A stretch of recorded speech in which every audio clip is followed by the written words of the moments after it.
আজ আমি আপনাদের সঙ্গে শেয়ার করব সুস্বাদু পনিরের নিরামিষ একটি রেসিপি। এটা রুটি, পরাটা, নান, লুচি, পোলাও সঙ্গে খেতে অসাধারণ লাগে।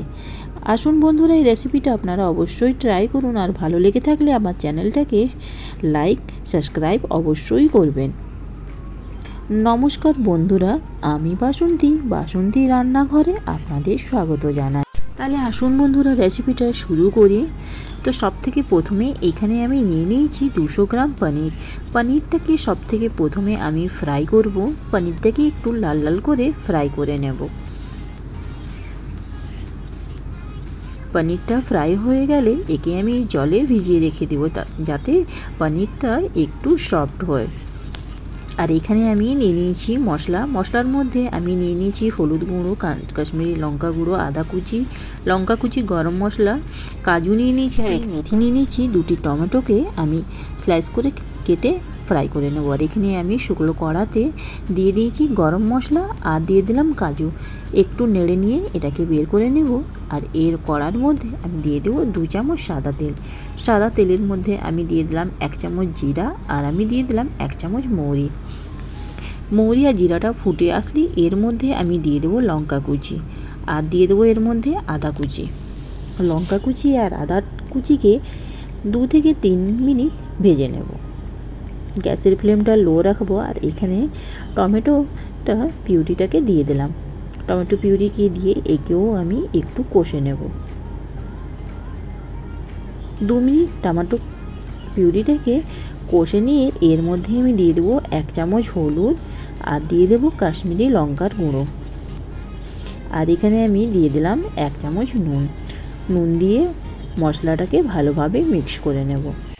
2 থেকে 3 মিনিট মশলাটা এইভাবে কষে নেব।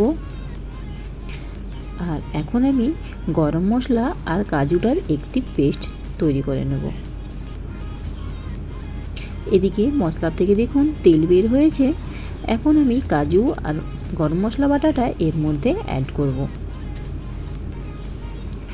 সব মশলাটাকে ভালোভাবে আমি মিক্স করে 5 থেকে 7 মিনিটের জন্য ভালোভাবে কষে নেব। গ্যাসের ফ্লেমটা মিডিয়াম টু লো রাখবো, আর মশলাটাকে ভালোভাবে কষে নেব। মশলাটা আমার কষা হয়ে গেছে। এখন এর মধ্যে দিয়ে দিলাম 3 চামচ টক দই দিয়েও মশলাটাকে ভালোভাবে আরেকবার কষে নেব।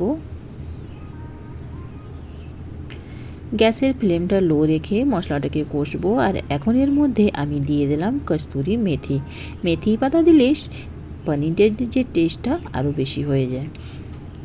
আর এখন এর মধ্যে আমি অ্যাড করব 1 চামচ চিনি দিয়ে ভালোভাবে মশলাটাকে আরেকবার মিক্স করে নেব। আর এখন আমি এর মধ্যে দিয়ে দেবো পনিরটা, যে আমি ভিজিয়ে রেখেছিলাম সেটা এখন দিয়ে দেবো। পনিরটাকে চেকে মশলার মধ্যে দিয়ে দেবো।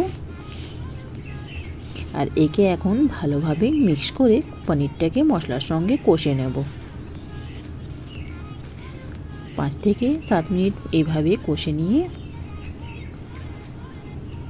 যখন মশলাটা ভালোভাবে ফুটে আসবে পনিরটা আমার তৈরি হয়ে যাবে। দেখুন মশলাটা ভালোভাবে ফুটে এসেছে। আর এখন আমার পনিরটা রেডি হয়ে গেছে। উপর থেকে কিছু ধনেপাতা দিয়ে একে আমি সার্ভ করব। এভাবে আমার নিরামিষ পনির রেডি হয়ে গেছে। আপনারা নবরাত্রিও এটা খেতে পারেন, কিংবা যে কোনো উপবাস করলেও এই পনিরের তরকারিটা আপনারা খেতে পারেন।